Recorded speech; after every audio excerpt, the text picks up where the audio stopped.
حضرت عمر رضی اللہ تعالیٰ عنہ خاندان نبوت کا کتنا احترام کرتے تھے، اس پر چند واقعات ملاحظہ فرمائیں۔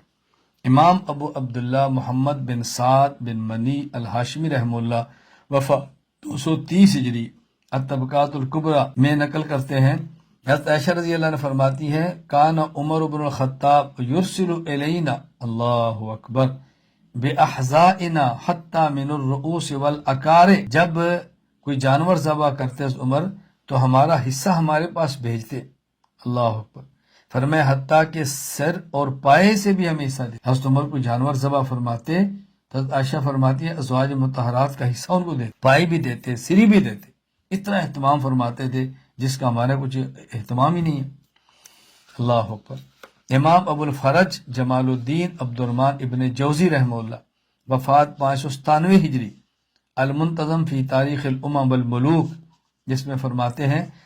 کہ حضرت ابو عثمان ابی حارثہ الربیع نے نقل کیا حج عمر بازواج النبی صلی اللہ علیہ وسلم ما ہن اولیاؤہن ممن لا تحتجبن منہ، اللہ، حضرت عمر رضی اللہ تعالیٰ عنہ اپنی خلافت کے آخری سال نبی کریم صلی اللہ علیہ وسلم کی ازواج مطہرات کو ساتھ لے کر حج کیا، لیکن کیسے کیا؟ ساتھ ان افراد کو لیا جو ان کے محارم تھے اور ازواج مطہرات سے ان کا پردہ نہیں تھا، ان کے محرم ساتھ لیے۔ وجعل فی مقدم قطارہن عبد الرحمن ابن عوف، اللہ، عبد الرحمن ابن عوف، وفی مؤخر ہی عثمان ابن عفان، آپ نے جو لائن تھی، اونٹوں کی قطار تھی جس پہ سوار تھی، تو آپ نے سب سے آگے عبد الرحمن بن عوف کو کیا اور سب سے پیچھے عثمان بن عفان کو کیا۔ عشرہ مبشرہ میں سے دونوں کتنے بڑے لوگ تھے، ازواج مطہرات کے اعزاز کے لیے ایک کو آگے اور ایک کے پیچھے، اور ازواج مطہرات کو ان کے محارم کے ساتھ لے کر گئے تاکہ میں ان کا حج کراؤں۔ رسول اللہ علیہ وسلم دنیا میں نہیں ہیں، ازواج مطہرات ہماری مائیں ہیں،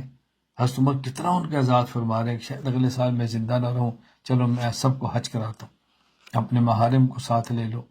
حضرت عثمان کو پیچھے، عبد الرحمن بن عوف کو آگے، ایوں اونٹوں کی قطار کے اندر لے کر گئے۔ پتہ ہے کس قدر احترام تھا ازواج مطہرات امہات المومنین کا رضی اللہ تعالیٰ عنہ۔